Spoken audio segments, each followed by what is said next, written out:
오늘 말씀의 제목은 누구를 두려워하는가 라는 제목으로 말씀 나누기를 원합니다. 우리가 지난주에 보았던 31장의 3절에서 하나님께서는 이제 야곱에게 조상의 땅으로 돌아가라고 명령을 하셨습니다. 이 하나님의 명령을 붙들고 야곱은 자신의 아내들을 설득하였고 결국 하나님께서 약속해 주신 그 가나안 땅으로 돌아가기로 이사하기로 결정을 했습니다. 오늘 본문은 야곱 가정이 이 라반의 집을 떠나는 과정을 설명하고 있습니다. 분명히 시작이 하나님의 언약에서부터 하나님의 언약에 대한 명령으로부터 시작되었고 이 명령 앞에서 야곱과 라헬과 라반이 어떻게 움직여가는가 이것을 우리가 깊이 살펴보셨으면 좋겠습니다. 야곱은 하나님께서 명령하신 대로 약속의 땅으로 돌아갈 준비를 하고 있습니다. 그래서 자기의 아내와 자식과 자신의 소유를 가지고 떠날 준비를 하고 있다라고 17, 18, 19, 20절에 말씀하고 있습니다. 그런데 야곱과 라헬이 좀 이해하기 힘든 일들을 벌입니다. 분명 야곱은 하나님께로부터 조상의 땅으로 돌아갈 것을 명령받았습니다. 3절에서. 그리고 아내 라헬은 남편 야곱으로부터 베델에서 하나님의 약속에 대한 언급들을 들었고 그 약속에 대한 언급들이 자손과 땅에 대한 또 그리고 복에 대한 약속이었다라는 것을 이미 들었습니다. 그리고 그 약속대로 자신의 고향 약속의 땅으로 돌아가야 될 것들을 이제 들었다라는 것이죠. 그것이 13절 말씀에 나와요. 13절에 뭐라고 되어 있냐면 나는 베델의 하나님이라 네가 거기서 기둥에 기름을 붓고 거기서 내게 소원하였으니 지금 일어나 이곳을 떠나서 네 출생지로 돌아가라 하셨느니라. 이렇게 하면서 라헬도 분명하게 야곱으로부터 하나님의 그 베델에서의 언약이 무엇인지를 분명히 들었다라는 것입니다. 그런데 정말 이상해요. 하나님의 명령을 받았는데도 불구하고 19절에 보시면 라헬은 그의 아버지의 드라빔을 도둑질했다라고 되어 있습니다. 그 드라빔이라는 게 뭐냐면 작은 그 우상단지예요. 그 어떤 신을 드러내는 어떤 신의 형상을 다룬 석고상 같은 그런 개념인 거죠. 그런 작은 우상 드라빔을 훔친다라는 것이죠. 이게 뭐가 필요해서 아버지의 것을 훔칠까요? 또 야곱은 어떻습니까? 20절에 뭐라고 되어 있냐면 라반이 양털 깎는 일로 출타하였을 때 자리를 비웠을 때에 몰래 자기의 식솔들을 데리고 라반 집을 떠나버립니다. 이상하지 않습니까? 하나님의 명령이었는데 뭔가 라반의 것을 훔치고 하나님의 명령이었는데 하나님 의지하는 것이 아니라 뭔가 무서워서 도망하고 있는 것이 보여진다는 것입니다. 그런데 창세기 저자는 뭐라고 되어 있냐면 18절에 분명하게 야곱이 라반에게서 무엇을 훔쳤거나 잘못했다고 기록하지 않고 있어요. 18절 말씀 보시면 그 모은 바 모든 가축과 모든 소유물, 그러니까 누가 모았다라는 것입니까? 야곱이 모았다라고 분명히 밝히고 있는 거예요. 라반의 것을 훔친 것이 아니라 순전히 이미 우리가 앞에서 읽었던 것처럼 6년 동안, 그러니까 7년은 아내를 얻기 위한 품삯의 일을 했고 나머지 6년 동안은 것은 아롱진 것과 뭔가 색깔이 있는 것은 본인의 것을 취하기로 그 계약대로 받은 것이라는 거죠. 그것을 가지고 이제 자기 고향으로 돌아가는 거예요. 그러니까 너무 떳떳한 것이죠. 그리고 더군다나 하나님이 명령까지 해주셨어요. 그러면 흔들릴 이유가 없는 거예요. 그래서 차라리 라반이 있는 곳에서 삼촌 우리가 떠나겠습니다. 우리가 때가 되었고 우리도 많이 살림살이가 늘었기 때문에 이제 고향 집에 계신 아버지한테 가야 될 것 같습니다. 라고 이야기한다면 누가 뭐라고 하겠습니까? 그것에 대해서 누가 제재할 수 있겠어요? 그런데 이상해요. 야곱은 이상할 정도로 하나님의 명령을 받았으면서도 라반이 없는 틈을 타서 도망합니다. 분명히 하나님께서는 베델에서 야곱에게 약속하셨어요. 약속하신 바대로 자녀를 또 많이 풍성하게 주셨습니다. 그리고 그것도 부족해서 이제 땅에 대한 약속을 이루겠노라고 야곱에게 나타나서 임재하셨단 말이에요. 그런데 야곱은 하나님의 그 약속하신 바를 경험하고 있으면서도 하나님을 신뢰하기보다는 누구를 더 두려워합니까? 라반을 더 두려워한다라는 것입니다. 그래서 라반이 없는 틈을 타서 라반의 집을 떠나옵니다. 분명 하나님께서 명령하신 데는 그 명령하신 대로 그 약속을 이룰 수 있도록 하나님께서 능력을 우리에게 부여해 주십니다. 왜냐하면 우리가 그 약속을 순종하지 못하고 우리가 신뢰할 수 없어서 인내할 능력도 없다는 걸 너무나 잘 아시기 때문에 약속을 주시고 약속을 믿고 살아가는 자들에게는 하나님 분명히 능력도 부여해 주신다는 것이죠. 그리고 실제로 야곱은 자녀가 얼마나 많아졌음을 분명히 경험하고 있는 거예요. 자신들은 시기하고 질투하고 자기들 간에 다툼이 있었음에도 불구하고 하나님은 변함없이 자신의 약속대로 이미 이행하고 계셨음을 분명히 보여줬다는 것입니다. 그러함에도 야곱은 하나님을 신뢰하지 않고 있고 오히려 20년간 자신을 속여왔던 삼촌 라반을 더욱더 두려워하고 있다는 것입니다. 그런데 문제는 야곱만 그런 게 아니에요. 라헬도 아버지의 우상이라는 의미가 뭡니까? 당시에 살아가는 사람들이, 우리 시대는 과학이 우상이지 않습니까? 현대인들의 어떤 과학적인 합리적인 사고를 해야지만 합당한 것처럼 여기는 것처럼 당시 사회에서는 그 작은 드라빔에다가 그 드라빔을 가지고 있으면 복이 오는 것처럼, 장자권을 갖는 것처럼, 뭔가 다른 사람들 앞에서 내가 드라빔을 소유했기 때문에 내가 힘이 있는 것처럼 이렇게 여기는 사회였단 말이죠. 그러니까 그 사회상을 따라가고 있는 거예요. 하나님이 명령하심은 그 시대의 안정적인 것과 그 시대의 흐름과 맞지 않아요. 그래서 그 시대의 흐름대로 가고 있는 것이 지금 라헬이라는 거죠. 그러니까 라헬은 하나님보다는 그 당시에 통용되고 있는 삶의 방식을 계속 고집하고 있는 겁니다. 하나님이 남편에게 임재하셔서 그 땅을 버리고 이제 그 약속의 땅으로 갈 것을 명령하셨음에도 불구하고, 그렇다면 당연히 하나님이 명령하신 방법대로 살아가야 되는 것이 이 가정이 해야 될 일임에도 불구하고 야곱과 라헬에게 드러나는 것은 무엇이냐면 하나님의 방법대로가 아니라 자신들의 생각대로라는 것이죠. 그리고 보여지는 사람과 보여지는 문명, 이런 것을 더 중요히 여기는 것이 이제 드러난다는 것입니다. 예수를 믿는다고 하면서도 예수께서 명하신 일로 우리가 안정을 취하는지 돌아봐야 되는 것입니다. 우리는 예수께서 명하신 일로 안정을 취하지 않습니다. 그것이 우리의 존재예요. 어리석고 무능하여서 우리들은 하나님께서 확증해 주시고 또 성령 하나님으로 인하여서 우리 가운데 내주하셔서 복된 길이 무엇이다 라는 것을 정확하게 삼위 하나님께서 깨닫게 하시고 베푸심에도 불구하고 우리는 삼위 하나님을 붙잡지 않고 세상의 어떠함을 더 귀하게 여기고 거기에 치중합니다. 그래서 하나님을 붙들고 하나님 안에서 살아가 보면서 하나님의 도우심을 구하는 것이 아니라 하나님의 말씀대로 살지 않으면서 세상의 것을 붙잡고 세상의 것을 이루는데 하나님이 도와달라고 이렇게 기도한다는 것입니다. 이 가정의 모습과 우리의 모습이 너무나 닮아 있어요. 야곱도 그러했던 것 같아요.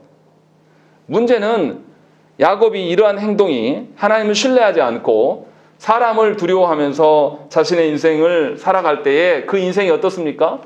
사실은 이제 뒤에 우리가 읽어서 알지만 라반이 야곱을 모욕 주고 라반이 사실은 야곱에게 시비 걸 만한 것이 아무것도 없었는데 야곱이 하나님을 신뢰하지 않음으로 말미암아서 자기 자신을 스스로 더 위험한 상황에 빠뜨려요.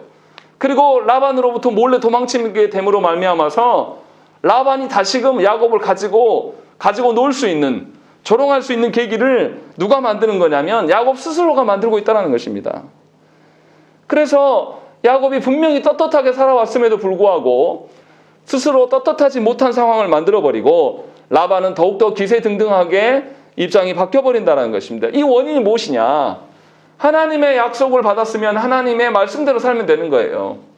하나님을 신뢰하고 사람들을 두려워하는 것이 아니라 하나님을 신뢰하는 것이 우리의 삶의 어떤 근원이 되어야 한다는 것이죠. 그렇다면 겪지 않을 일들을 겪을 필요가 없는 일들을 다 피해갈 수가 있는 거예요. 하나님의 손을 붙잡고 사는 자들은. 그러나 하나님의 언약 백성임에도 불구하고 여전히 세상 방식으로 살아가니까 하나님께서 우리에게 겪지 않아야 될 일들까지도 본인이 만들어가지고 그 시궁창에 빠져서 허우적대고 있는 거예요. 이것이 우리의 실존이라는 것입니다. 그래서 라반이 어떻게 합니까? 상식적으로 생각을 해보세요. 야곱이 라반의 것을 가져간 게 없어요. 다만 라헬이 드라빔을 야곱 모르게 가져간 건 있죠. 그것 때문에 라반이 쫓아왔을까요? 물론 그 이유도 있습니다. 그러나 야곱이 몰래 도망한 것이 주어서 모든 그 일가 친척들에게 야곱이 나쁜 놈이라는 것이 이미 증명이 돼버린 거예요. 또 근거가 돼버린 거예요. 그래서 라반이 야곱을 쫓아가는데 어떻습니까? 야곱이 도망한 지 3일이나 지났어요. 그러면 아주 멀리 갔겠죠? 그런데 3일이나 알았음에도 불구하고 그때 알고 난 이후부터 7일 길을 쫓아가요. 그러니까 라반이 야곱을 쫓을 이유가 없음에도 불구하고 정말로 이 일을 감행할 수 있게끔 만드는 것이 누구냐? 야곱이고 그 원인이 무엇이냐? 야곱이 하나님을 신뢰하지 않습니다. 라는 것은 성경을 보여주고 있다는 것입니다. 그래서 라반이 쫓아가는데 재밌는 게 있습니다. 23절 보시면 라반이 누구와 함께 갑니까? 군사를 대동하고 가지 않아요. 형제를 거느리고 7일을 쫓아갔다. 왜 형제들과 친척들을 데리고 갔습니까? 군사를 데리고 가면 누가 봐도 라반이 나쁜 놈이에요.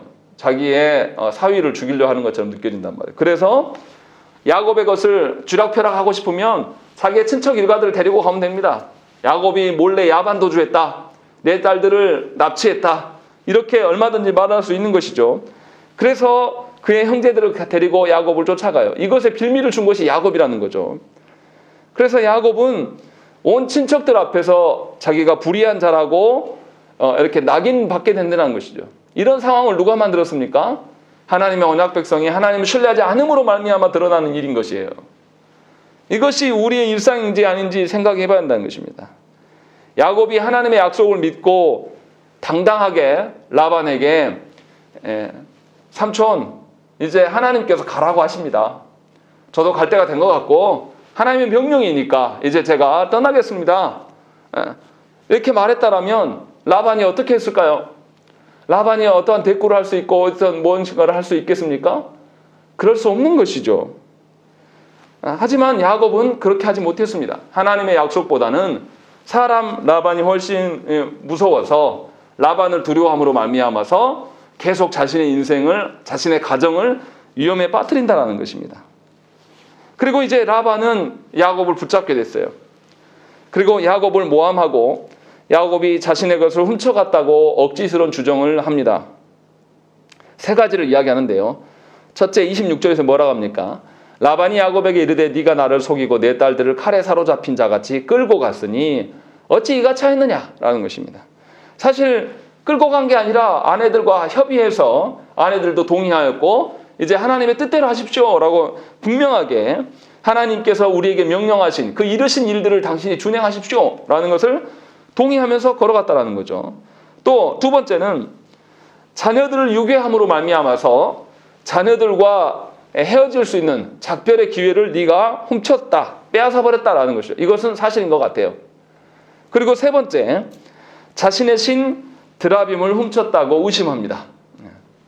이렇게 라반이 평소에 자녀들에게 관심이 있었던 사람이었습니까? 사실 그렇지 않아요. 자신의 두 딸이 한 남자를 만나가지고 그 딸이 불행하든지 다툼이 있든지 간에 별로 신경 쓰지 않은 사람이에요.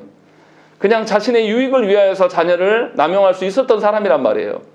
그래서 한 자녀당 7년씩 야곱을 부려먹었던 것이죠. 물론 야곱이 몰래 도망쳐서 자녀들과 작별할 수 있는 기회를 빼앗은 것은 사실입니다. 그러나 27절에 뭐라고 되어 있습니까? 내가 즐거움과 노래와 북과 수금으로 너를 보내겠거늘 어찌하여 네가 나를 속이고 가만히 도망하고 내게 알리지 아니하였느냐라고 말하는 것이죠. 정말로 야곱이 알렸다라면 27절의 말씀처럼 라반이 북과 소고를 치면서 환대하면서 축복하면서 야곱을 떠나보냈겠습니까? 사실은 그럴 만한 인물은 사실 아니에요. 그냥 뭐 때문에 이 말을 하는 것입니까?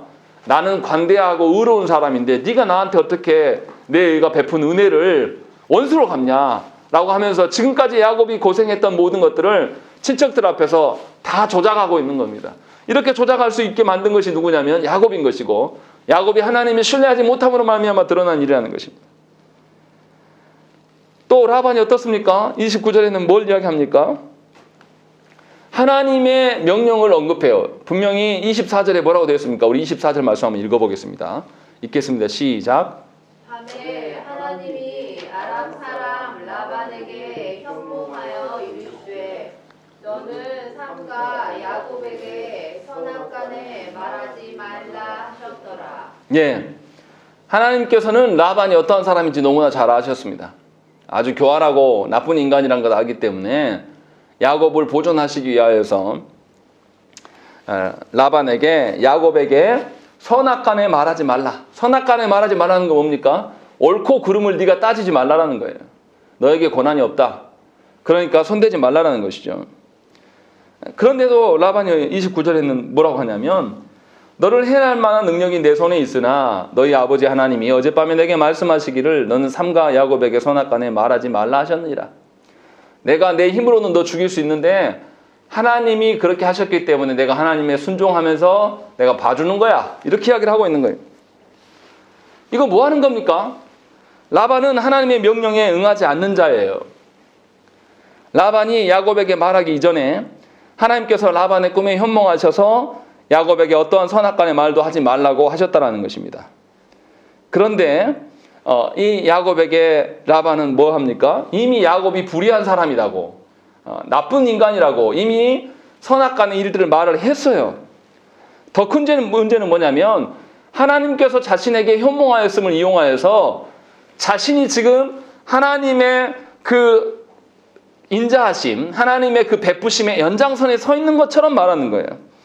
그래서 하나님의 현몽하심을 가지고 자기 목적을 이뤄가면서 노략질하고 있는 겁니다. 자기가 자비가 많은 것처럼, 자신이 원래 자비가 많아서 야곱을 관대한 것처럼 하나님도 나에게 나타나셔서 말씀하셨다. 이렇게 자기를 포장하고 있는 겁니다. 사실은 야곱의 인생을 다루시는 분 누굽니까? 라반이 아니라 하나님이에요. 그러함에도 라반은 자신이 야곱의 생명을 주장하는 자라고 이야기를 하는 거예요. 그래서 29절에 너를 해할 만한 능력이 내 손에 있다. 하나님의 손에 있는 것이 아니라 내 손에 있다라고 말하는 것입니다. 무엇보다도 아직 야곱의 범죄와 어떤 속임이 증명된 것이 하나도 없어요. 그런데 라반은 어떻게 합니까? 야곱이 무죄로 입증될 때까지는 야곱을 무슨 취급하는 것이죠? 죄인 취급을 하는 것입니다. 우리나라 헌법에서도 어떻습니까? 재판의 과정이 판결이 날 때까지는 죄인으로 취급하면 안 돼요. 그런데 우리나라의 모습이, 이 사법부의 현실은 어떻습니까? 고 노무현 대통령이 돌아가셨을 때도, 또 조국 씨 가족을 털 때도 어떻게 합니까? 사법부의 판결이 나기 전에 언론에다가 검사들이 계속 흘려요. 무슨 일이 있었고 무슨 일이 있고 언론에다 쓰라고. 그래서 판결이 안 났는데도 이미 죄인이에요. 판결이 되기 때까지 국민들의 생각은 뭐냐면 수십만 건의 그 언론들이 퍼뜨려져 가지고 판결 나기 전에 국민 정서로는 이미 그 가족은 죄인이고, 노무현 대통령 때도 그렇지 않습니까? 논두렁 시기가 있다고, 또 그거 다 거짓말인 거, 날조라는 거 드러났는데 지금 국민들이 그것을 거짓말이었구나라고 인정하는 사람이 누가 있습니까? 이렇게 악인들은 무죄로 증명하기 전까지 무조건 죄인 취급하는 거예요. 이것이 세상의 수수고 방법입니다. 자기네 욕망을 위하여서 살아가는 사람, 하나님의 언약을 알지 못하는 사람들은 무엇을 붙들고 살겠습니까? 자신의 지혜와 자신의 삶의 방식, 자기의 술수를 근거하면서 살아가요.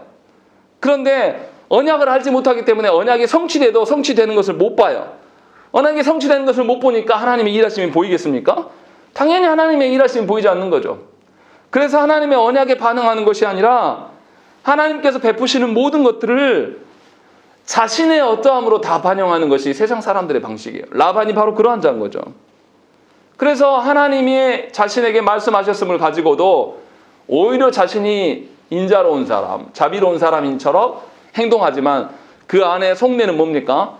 자신이 야곱의 생명을 주관할 수 있는 자냐, 이렇게 말하고 있는 겁니다. 얼마나 교만합니까? 야곱이 이러한 수모를 왜 겪고 있습니까? 야곱이 하나님을 신뢰하지 않았기 때문에 벌어진 일들이에요. 야곱이 세상을 더 무서워했단 말이에요. 마치 우리가 세상살이가 내 손에 있는 것처럼, 우리 가정이 힘든 것이 모든 것이 경제의 문제인 것처럼, 그래서 또 그 모든 것에 돈 버는 일에 하나님께 예배하고 기도하는 일보다 더 중요시 여겨서 살아가는 것처럼, 그렇게 살아가기 때문에 우리가 세상 사람들에게 그 돈 버는 일들로 인하여서 계속 짓눌리고 괴로움을 당하고 하나님이 무시당하는 현장을 우리가 안에 서 있는 것입니다. 하나님의 언약 백성이 하나님을 신뢰하지 않고 세상을 두려워하게 되었을 때에 자신은 물론이거니와 그 자신에게 언약을 이행하시는 그 하나님마저도 뭔가 농락당하는 일들이 우리 가운데 드러나고 있는 것입니다. 조국교회가 바로 그런 겁니다. 하나님이 우리를 지키시고 돌보시겠다라는 것에 대한 신뢰가 없어요. 그래서 정부가 조금만 불편하게 하면 못 참는 겁니다. 하나님이 그렇게 한다고 해서 교회를 없앤 적이 있습니까? 교회가 예배하는 것으로 인하여서 순교하고 죽임을 당할 때도 교인들은 카타콤, 무덤을 지하의 세계를 뚫고 들어가서 예배하면서 하나님께서 그들을 지켰어요.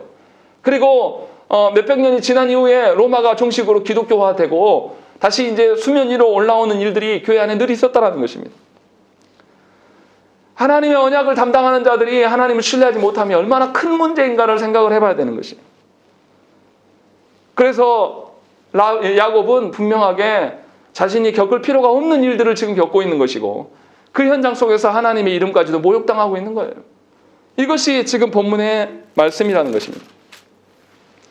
그리고 이제 31절부터 무슨 이야기가 나오냐면 야곱의 반응이 나옵니다. 야곱은 라반의 모함에 자신의 심정을 솔직히 토로합니다. 31절에 뭐라고 합니까?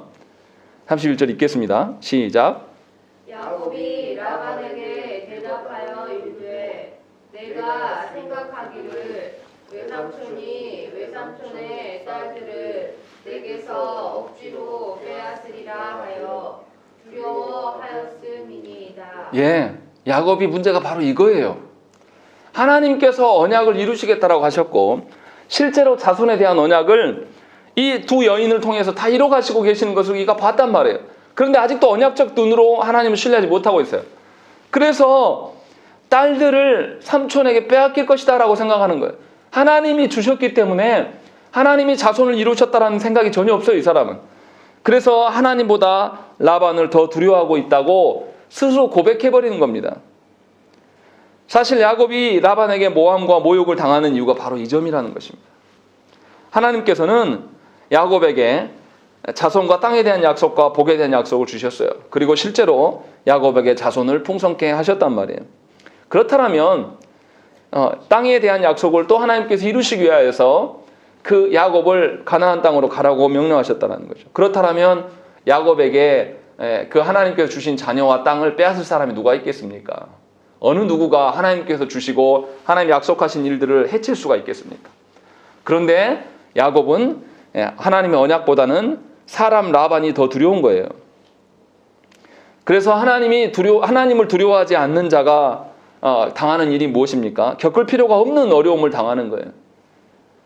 하나님보다 세상을 더 두려워하기 때문에 세상으로부터 모욕과 우세를 겪을 뿐이라는 것입니다. 야곱은 라반에게만 모욕을 당한 것이 사실은 아닙니다. 그의 아내 라헬이 어떻게 합니까? 야곱 모르게 드라빔을 훔쳤어요. 그래서 32절에도 뭐라고 되어 있습니까? 끝부분에 야곱은 라헬이 그것을 도둑질한 줄을 알지 못함이었더라라는 것이죠. 가장이 하나님의 일을 이루어서 가고 있는데 그의 아내가 가장을 속이고 딴짓거리를 하는 거예요. 왜 이런 일이 됩니까? 가장인 그가 하나님을 신뢰하지 못함이 아내에게 그대로 반영된 거예요. 그래서 야곱은 아내들을 통솔할 능력도 없어요. 하나님을 신뢰하지 않는 자가 어떻게 가정을 통솔할 수 있겠습니까? 그래서 야곱이 세상을 바라보면서 세상을 두려워한 것처럼 가정 안에 아내와 자녀들이 세상을 보고서 두려워하고 있는 거예요. 그래서 어떻게 됩니까? 이 드라빔을 훔친 문제 때문에 야곱이 뭐라고 이야기하는 거죠? 32절에 외삼촌의 신을 누구에게서 찾든지 그는 살지 못할 것이다 라고 이야기하는 겁니다. 야곱이 하나님을 신뢰하지 못함으로 인하여서 그 가정이 통솔되지 않았고 그 가정이 하나님 앞에서 한 방향으로 걸어가지 말고 자기 소견대로 행동한단 말이에요. 그런데 가장은 이것도 몰라요. 자기가 다 통솔한다고 생각하는 착각 속에 있는 거예요. 그래서 라헬을 어떻게 합니까? 그 드라빔을 훔친 자가 발견되면 그 사람 죽여도 좋습니다. 이렇게 하는 거예요. 결국 어떻게 되는 거죠? 아내 라헬을 죽음의 위기로 내몰고 있는 것이 누구의 일입니까? 야곱이라는 것입니다. 그래서 얼마나 위험한 일들 가운데 놓인 것이죠. 가정의 가장인 야곱이 자기의 가정을 지키고 싶어서 하나님을 신뢰했어야 되는데 하나님을 신뢰한 것이 아니라 라반을 두려워해서 모르게 도망하였고 이 야곱의 잔재주를 똑같이 아내가 따라하고 있는 거예요. 그래서 통솔되지 않는 가정이 되는 거죠. 그리고 결국 어떤 일이 사단이 일어납니까? 만약에 이 라헬이 그의 아버지 라반에게 이 드라빔을 훔친 것이 걸렸다고 해보세요. 그럼 라헬을 죽여도 말할 사람이 아무도 없어요. 이것을 누가 허락해 준 겁니까? 야곱이 허락해 주고 있는 거예요. 하나님의 언약 백성이 하나님의 명령을 떠나서 세상을 두려워하기 시작할 때 어떤 일들이 일어나고 있는지를 우리가 봐야 된다는 것입니다. 이런 위험 속에 놓여 있는 것이 우리의 현실이에요. 그러니까 여러분들에게 말씀을 주시고 말씀대로 살라고 계속 권면하는데도 끝까지 부정하고 거리를 두는 것은 무엇입니까? 여러분들 스스로를 죽이는 일이고 여러분이 여러분의 자녀들을 스스로 목졸라 죽이는 것과 똑같은 일들을 지금 자행하고 있는 것임을 깨달아야 되는 거예요. 분명히 말씀에서 그것이 드러나 있는 것입니다. 그러나 정말 다행스럽게도 라반은 라헬에게서 드라빔을 찾지 못합니다. 이것도 하나님의 은혜인 것 같아요. 다행히 상황이 역전돼요. 그리고 야곱이 라반을 책망하기 시작합니다. 이제 야곱은 자신이 라반에게 얼마나 모함받았는가 지난 20년간의 일들을 다 폭로합니다. 그래서 자신이 정직하게 살아왔지만 삼촌 라반은 자신을 10번이나 속였다. 41절에 나와 외삼촌께서 봉사하였거니와 외삼촌께서 내 품삯을 10번이나 바꾸셨으며 라고 되어 있는 것입니다. 자신은 외삼촌의 그 양떼들을 돌보면서 문제가 생기면 어떻게 했습니까?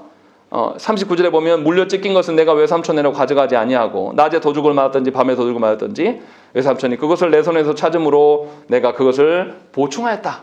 어떻게 해서든지 삼촌의 것을 손해보지 않도록 자신은 정직하게 살아왔고 그럼에도 불구하고 삼촌 라반은 자신을 10번이나 속이면서 조롱했다. 불의하게 됐다는 것을 다시 대변할 수 있는 기회를 얻게 되긴 해요. 이 드라빔을 찾지 못하기 때문에. 자, 그럼 여기서 우리가 생각해 봐야 될 것이 있습니다. 왜 창세기 저자는 이 여인이 드라빔을 훔친 것을 용인해 주고 있을까? 왜? 훔쳤으면 당연히 처벌받아야죠. 이것이 하나님의 정의지 않습니까? 라헬이 분명히 라반의 주장대로 드라빔을 훔친 것이 맞아요. 그냥 발각되지 않았을 뿐이에요. 그런데 왜 성경의 저자는 이러한 불의한 상황을 낱낱이 다 기록하고 있을까요? 이것을 우리가 알아야 됩니다. 라헬이 행동하고 있는 것이 결코 바른 일이 아닙니다. 어떤 사람은 이것이 라헬의 지혜라고 막 이야기하는데 그렇지 않습니다. 아주 불의한 행동인 건 맞아요. 라헬과 라반이 의지했다. 이 라헬의 문제는 뭡니까? 지금 아버지를 꼭 닮아서 드라빔을 의지하고 있는 거예요. 하나님을 의지하지 않아요. 그래서 라헬과 라반은 드라빔에 집중하고 있는 거예요. 근데 드라빔이 실체가 어떻습니까? 사람이 찾아야지만 찾아 나올 수 있는 그런 존재란 말이에요. 심지어 어떻습니까? 사람이 찾지 못하면 아무것도 행할 수 없는 존재가 드라빔이에요. 그래서 드라빔이 어디에 있습니까? 한 여인의 속임수에도 자기 자신을 드러내지 못해요. 그 불의함 속에 깔려 눌러있는 존재라는 것입니다. 그래서 여인이 생리하고 있는 그 하혈하고 있는 그 엉덩이 밑에 내려가서 피에 덮여있는 그런 존재가 되어버리는 거예요. 구약에서 피로 말미암아 부정한 여인에게 그 여인이 닿으면 그 존재도 어떻게 합니까? 부정해지는 존재예요. 신이 사람으로 말미암아 부정해진다는 것은 사실은 이상한 이야기죠. 그런데 지금 그런 존재가 드라빔이다라고 지금 창세기 저자는 고발하고 있는 겁니다. 그러니까 본문에서 가장 무능한 것이 무엇이냐? 드라빔이에요. 그런데 놀라운 것은 뭐냐면 이 라반과 라헬이 계속 집중하며 의지하는 것이 뭐니에요? 드라빔이라는 거예요. 그것을 지금 고발하고 있는 것입니까? 그러니까 누구를 지금 창세기 저자를 고발하고 있는 겁니까? 드라빔의 무능한 것을 당연히 고발하는 게 맞아요. 그런데 그것만 아니라 또 무엇을 고발하는 겁니까? 드라빔을 믿고 의지하는 사람들이 얼마나 무능하고 미련한가, 얼마나 무지함의 끝판왕인가, 이것을 우리에게 보여주고 있는 거예요. 그러니까 그 시대에 통용되었던 드라빔을 의지하며 살았던 그 시대의 흐름이 얼마나 하나님과 떠나 있고 그 시대의 사람이 얼마나 미련한 것인가를 보여주고 있는 것이고, 그러함 중에서도 하나님께서는 야곱에게 언약을 주셨고 언약을 이루어가시는 하나님이시다라는 것을 분명하게 반증해 보이고 있다는 것입니다. 그러니까 우리 시대 사람도 잘 생각을 해야 돼요. 우리가 무엇을 두려워해야 되겠습니까? 하나님을 두려워하며 하나님을 의식하며 살아야 되는 것이 너무나 당연한 거예요. 우리는 미련하게도 여전히 과학이 우리의 모든 것을 해결할 수 있을 것이라고 생각하고, 우리 자녀들의 삶에서 저들이 학벌이, 저들의 직장이, 저들의 돈이 저들을 살릴 수 있을 것이라고 우리는 자본주의에 찌들어서 그렇게 생각합니다. 그러나 하나님은 자본주의를 아무것도 할 수 없다는 것을 우리에게 보여주고 있는 거예요. 그렇게 과학이 눈부시고 발전했는데 지금 코로나 질병 하나 때문에 전 세계가 올스톱 되어 있는 거예요. 그리고 그것 앞에서 우리가 다 벌벌 떨고 있는 거예요. 자본주의를 그렇게 극찬했고 과학을 그렇게 극찬했지만 이런 일들 앞에서 속수무책인 것을 하나님 보여주시고 계신다는 것입니다. 그러면 당연히 우리가 하나님을 두려워해야 되는 게 당연한 것이죠. 그런데 놀랍게도 야곱은 하나님이 아닌 라반을 두려워하고 있어요. 그런데 더 놀라운 것은 뭡니까? 하나님은 그러한 야곱에게 야곱을 지키시기로 결정하셨다는 것이죠. 그래서 라반이 야곱을 해하지 못하도록 하나님께서 직접 그 일을 개입하셔요. 드라빔은 아무것도 못하고 사람들의 손에 감추어져 있었는데 하나님께서는 라반에게 직접 임재하심으로 말미암아 라반이 야곱을 해하지 못하게 막으셔요. 또 야곱의 믿음 없음에도 불구하고 야곱이 하나님을 신뢰하지 못함에도 불구하고 하나님은 야곱의 어리석음을 잘 아시고 야곱을 끝까지 보호하시고 지키시는 하나님이라는 것입니다. 참 다행스럽지 않습니까? 얼마나 감사합니까? 우리가 무능하고 무지하여서 하나님을 신뢰하기보다는 이 자본주의 시스템에서 직장을 신뢰하고 이 자본주의 시스템에서 사람을 의지하고 힘 있는 자들에게 우리가 줄을 대고 싶어하는 것이 우리의 생리예요. 우리의 삶의 방식이라는 것이죠. 그런데도 하나님은 우리의 이러한 모든 면을 다 아시고 야곱의 모든 면을 다 아시면서도 하나님의 뜻대로 순응할 수 있는 길을 계속 열기를 원하신다는 것입니다. 자신의 인생을 돌아보면서 하나님께서 자신을 지키고 계셨음을 고백하게 만드시는 거예요. 이상해요. 하나님을 신뢰하지, 하나님 명령을 받았음에도 야곱이 신뢰하지 않았어요. 그런데 놀랍게 42절에는 무슨 이야기를 합니까? 우리 42절 말씀 다시 읽어보겠습니다. 읽겠습니다. 시작. 우리 아버지의 하나님, 아브라함의 하나님, 또 이삭이 견례하는 이가 나와 함께 계시지 아니하셨더라면 외삼촌께서 이제 나를 빈손으로 돌려보내셨으리다마는 하나님이 내 고난과 내 손의 수고를 보시고 어젯밤에 외삼촌을 책망하셨나이다. 예, 야곱 진짜 이상하지 않습니까?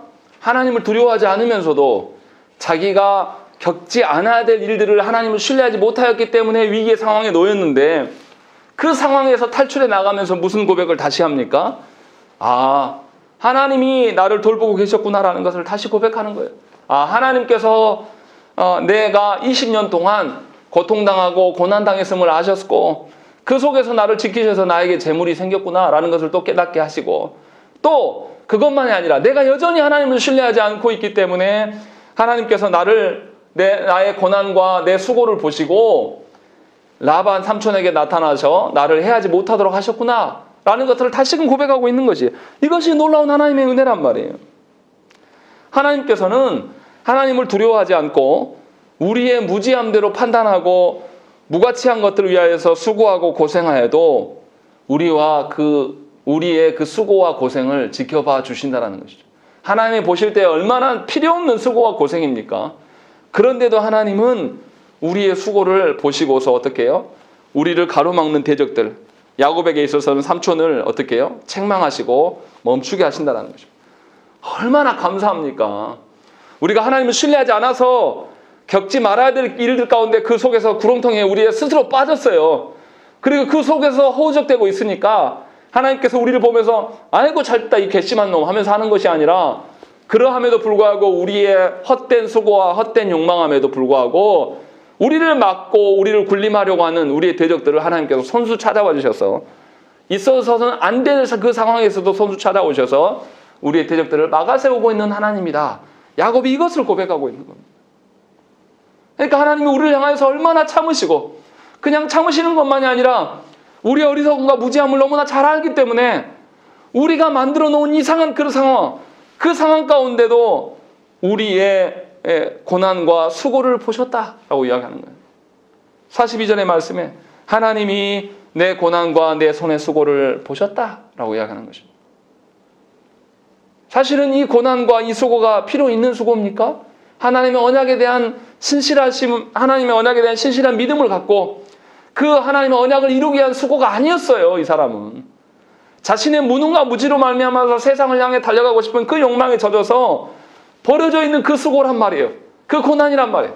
그런데도 하나님은 그곳에 나타나셔서 하나님의 어떠하심으로 그를 지켜주고 계신다는 것입니다. 이것이 우리 하나님의 일하심이에요. 그러니까 여러분들이 무엇을 의지해야 되겠습니까? 누구를 두려워야 되겠습니까? 하나님을 두려워야 되는 거예요.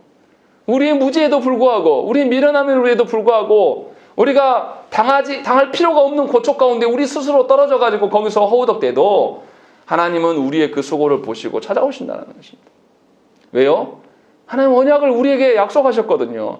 우리에게 언약을 이루어가시기로 약속하셨기 때문에 그 언약에 신실하신 하나님은 언약을 지키실 것이라는 거죠. 우리는 언약에 대해서 무관심하며 우리는 우리 마음대로 살지만 하나님은 그것을 보여주고 있다는 것입니다. 그리고 43절부터 55절까지는 무슨 이야기합니까? 이제 상황이 역전됐고 라반이 할 말이 없어요. 그러자 라반이 이제 어떻게 합니까? 야곱과 언약을 맺어요. 시간이 없어서 다 자세히 설명은 못 드리지만 갑작스러운 언약을 맺습니다. 그리고 이 언약의 의미가 무엇인가를 우리가 잘 생각을 해봐야 돼요. 내용은 어떤 거냐면 이 언약의 양 당사자 간에 평화롭게 지내자. 이제 이 언약의 증표로서 기둥과 돌무더기를 만드는데요. 그 돌무더기 중심으로 서로 건너가지 말고 서로 해하지 말자. 우리 후손들도 이 기둥들을 깨닫게 하자. 이렇게 이제 하는 것이 언약의 내용이에요. 그런데 이상해요. 보통 언약의 증표는 어떻습니까? 하나면 좋게요. 하나님께서 베델에서 야곱을 만나주셨을 때 야곱이 언약의 증표로 삼은 것이 뭐예요? 돌기둥 하나예요. 자기가 베고 잤던 그 돌기둥 세워가지고 언약의 증표를 하나로 삼았습니다. 그런데 오늘 말씀에 보면 언약의 증표가 두 개가 나와요. 45절 보시면 야곱이 돌을 가져다가 기둥으로 세우고 46절에 그 형제들에게 돌을 모으라 하니 돌무더기를 또 만드는 거예요. 뭔가 이상하게 언약의 표종으로 두 가지를 이야기를 하고 있어요. 또 그리고 그 언약의 표종을 부르는 말이 두 가지로 나옵니다. 47절 보시면 라반은 여갈 사하두다 이렇게 부르고 야곱은 갈리엣 이렇게 부르고 있는 것입니다. 왜 이런 차이가 나냐면 라반은 아람어로 말하고 있고 야곱은 히브리 말로 말하고 있는 것입니다. 그러니까 이 언약에 뭔가 한 언약을 이뤘는데 증표가 각각 달라요. 증표가 하나는 돌기둥이고 하나는 돌무더기고 또 그를 부르는 언어도 각각 다르다는 것입니다. 이게 도대체 무슨 말입니까? 그리고 53절 말씀 보면 더 특이해요. 뭐라고 되어 있냐면 아브라함의 하나님, 나홀의 하나님. 그러니까 이 나홀은 누굽니까? 이 하란에 남겨져 있는 그 사람들 무리고 그 하란으로부터 떠나온 아브라함의 족속들, 아브라함과 이삭과 야곱의 이 계열을 분리해서 지금 설명하고 있는 거예요. 같은 하나님을 부르고 있는 게 아닙니다. 그리고 그 뒤에 뭐라고 되어 있습니까? 그들의 조상의 하나님은 우리 사이에 판단하옵소서 하며 야곱이 그의 아버지 이삭이 경외하는 일을 가리켜 맹세했다. 야곱이 나홀의 하나님을 향하여서 맹세했다고 말하지 않았어요. 야곱은 분명하게 아브라함의 하나님, 이삭의 하나님을 향하여서 맹세하고 경배했다는 것입니다. 뭔가 이 언약이 다르다라는 느낌이 들어요. 언약의 증표도 두 개요. 언약의 증표를 부르는 말도 각각인 것이고 또 그 하나님을 부르는 데 있어서 아브라함의 하나님과 나홀의 하나님을 구분짓고 있다는 것입니까? 분명히 야곱과 라반이 평화 조약을 맺은 것이 맞아요. 그런데 단순히 평화만을 말하는 것이 아닙니다. 아브라함의 후손들과 나홀의 후손들이 별개임을, 구별된 족속임을 분명히 나누고 있는 조약이라는 것이죠. 그래서 언약의 증표도 달리하고 언어도 달리하고 하나님을 부름에 있어서도 아브라함과 나홀 각각 부르고 있다는 것입니다. 그리고 각각 부른 후에 한 하나님으로 부르는 것이 아니라 그들의 조상의 하나님이라고 부르는, 각각의 하나님이라고 따로 부르는 거예요. 왜 이렇게 하는 걸까요? 아브라함이 믿는 하나님과 나홀이 믿는 그 신이 다르다는 것을 의미하고 있는 것입니다. 나홀은 실제로 어떤 사람입니까? 다신론자예요. 하나님만을 섬기는 것이 아니라 좋다고 하면 모든 신을 섬기는 자입니다. 여호수아 24장 2절 말씀에 뭐라고 되어 있냐면 여호수아가 모든 백성에게 이르되 이스라엘의 하나님 여호와께서 이같이 말씀하시기를 옛적에 너희의 조상들 곧 아브라함의 아버지 나홀의 아버지 데라가 강 저쪽에 거주하여 다른 신들을 섬겼다라고 되어 있는 것입니다. 그러니까 데라가 우상을 섬기는 사람이었고 이 우상을 따르는 계열이 뭐냐면 나홀이에요. 그런데 그 우상 집안에서 하나님께서는 아브라함을 건지셔서 하나님의 언약 백성으로 삼으시고 빼온 것이란 말이에요. 그러니까 지금 라반과 야곱이 맺고 있는 이 언약의 의미는 무엇입니까? 하나님께서 야곱을 그저 자손과 땅에 대한 약속만 하고 있는 것이 아니라 야곱의 후손들이 이제는 누구랑 섞이지 말라고요? 나홀의 후손 라반의 그 계열들과는 이제는 섞이지 말라라고 하나님께서 선언해주고 있는 것이 바로 이 언약이에요. 무슨 말입니까? 하나님은 언약 백성을 지키시기로 약속을 하셨어요. 그 언약 백성이 야곱이기 때문에 라반의 속임수에서도 계속 이 야곱을 지켰습니다. 그래서 야곱에게 후손을 주셨고 땅에 대한 약속을 이루시기 위해서 이뤄가신 하나님인데, 야곱에게만이 아니라 야곱의 후손들에게도 이 약속을 지켜가시는 것을 이 언약으로 보여주고 있는 거예요. 그래서 이 언약의 그 장소를 통해서 어떻게 됩니까? 이 미스바라는 곳을 통해서 이제는 저 하란 땅, 그 하란 땅의 후예들이 우리랑 한 족속이 아니다라고 분리시키고 있는 거예요. 그래서 나중에 어떻습니까? 그 하란 땅에 살고 있는 이방 민족이 나스루와 또 메소포타미아 그쪽 지역 사람들이 어떻게 해요? 이스라엘을 침공해 오는 거예요. 이제는 그 후손들이 아니기 때문에, 다르기 때문에. 그렇게 해서 하나님을 따르는 사람과 세상을 따르는 자들을 분명히 분리시키고 있는 것이 이 언약의 내용이라는 것이에요. 그냥 평화조약을 하고 있는 게 아니에요. 그러니까 하나님은 어떻게 지키십니까? 지금 현재적으로 야곱만을 지키시겠다라는 것이 아니라 장래적으로 장구한 미래의 일들까지도 계획하셔서 야곱의 후손들을 언약의 백성으로 세상과 분리시키겠다라고 분명히 보고 있는 거예요. 분명히 혈통적으로는 어떻습니까?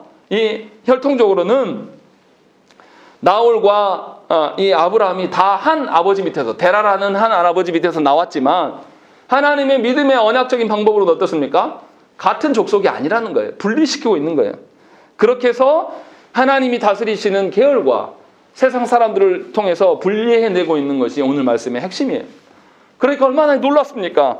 하나님께서 그저 야곱만을 지키시고 야곱 네 자손들 네가 알아서 해 이렇게 하시는 것이 아니라 야곱의 후손들까지도 하나님께서 지키시겠다고 약속해 보여주는 것이 바로 오늘 본문의 언약이라는 거예요. 하나님은 이렇게까지도 우리를 지키시기를 원하시는 거예요. 여러분들은 여러분들의 자손들을 바라보면서 무슨 생각을 하십니까? 지금 내 자녀가 내가 살아온 것을 기준으로, 내가 자녀가 살아온 시간 말고요, 내가 지금 살아온 기간, 과거 3, 40년 전을 근거로 인하여서 그것을 근거로 인해서 앞으로 자녀 살 시간들을 대비하는 것이 대비가 됩니까? 그렇지 않아요. 여러분들이 과거에 경험했던 3, 40년의 전 세상의 모습들이 자녀들의 모습에게 그렇게 실현됩니까? 실현되지 않는다라는 거니까요. 하나님께서 계속 말씀하시는 게 뭐예요? 우리가 살아온 그 방식, 우리가 하나님보다 세상을 두려워하면서 살아왔던 그 방식이 너와 너의 자녀를 지켜주지 않는다라고 분명히 말씀해서 하고 있는 거예요. 그런데도 우리는 어떻게 하냐면 하나님이 아니라 여전히 내가 살아왔던 방식 앞에서 다시 돌아가요. 그래서 직장일이 더 중요한 겁니다.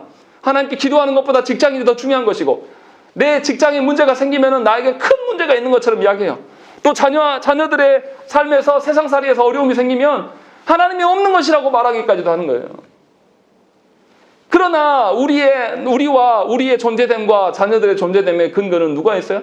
하나님께서 지키시기 때문에 우리가 있는 거예요. 어디 가서 내 인생이 좀 어렵다고 해서 하나님이 없다고 말할 수 있겠습니까? 야곱이 자신이 너무 잘 살아왔는데 라반이 자기를 추적해 오는 걸 보면서 아이고 하나님은 왜 나를 안 도우시는 거야? 아이고 하나님 어디 계시는가? 이렇게 말할 수 있겠습니까? 본인이 하나님 앞에 떳떳하지 아니하고 하나님을 신뢰하지 않았기 때문에 벌어진 일들 아닙니까? 잘못하면 아내도 잃어버릴 상황이었단 말이에요. 자기 장인과 싸움과 다툼이 돼서 분쟁하면서 칼부림이 날 상황들을 누가 만드는 거예요? 언약 백성이 만들어낸 거예요. 언약 백성이 하나님을 신뢰하지 않음으로 인하여서 드러난 일들이 얼마나 엄청난 일인지를 우리가 깨달아야 돼요. 그러함에도 하나님은 야곱에게 어떠한 책임을 묻지 않으세요. 그리고 놀랍게도 하나님은 라반의 마음을 바꾸시고 하나님 언약을 주셔서 그 후손까지도 지키시겠다라는 것을 분명하게 보여주고 있는 것이 오늘 말씀의 내용이라는 것입니다. 여러분들은 누구를 경외할 것입니까? 우리는 어리석습니다. 그래서 현재 주어진 일에서 하나님의 일하심을 발견하려고 해요. 근데 발견이 됩니까? 언약을 모르는데. 분명히 하나님께서는 자신의 언약에 대해서, 자신이 이끌어갈 방향성에 대해서 말씀을 통해서 우리에게 자신의 뜻을 보여주셨어요. 그러면 우리가 반응해야 될 것이 뭐겠습니까? 하나님께 주신 말씀에 대해서 반응하면서 살아가야 돼요. 그런데 우리는 놀랍게도 여전히 세상을 더 두려워합니다.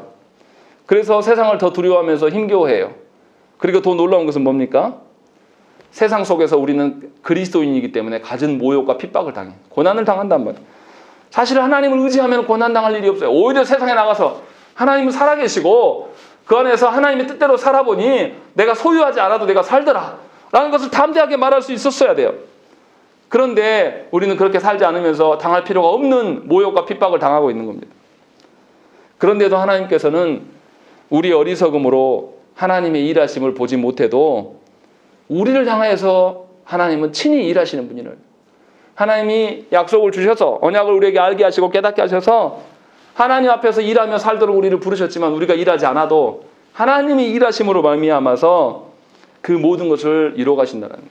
그러니까 성도 여러분, 여러분들이 하나님의 일하심을 느끼지 못한다고 해서 여러분들이 하나님의 일하심을 깨닫지 못한다고 해서 하나님이 안 계신 것이 아니고 하나님이 여러분의 고통을 모르시는 것이 아니에요. 하나님께서는 한 번도 저와 여러분들을 외면하신 적이 없어요.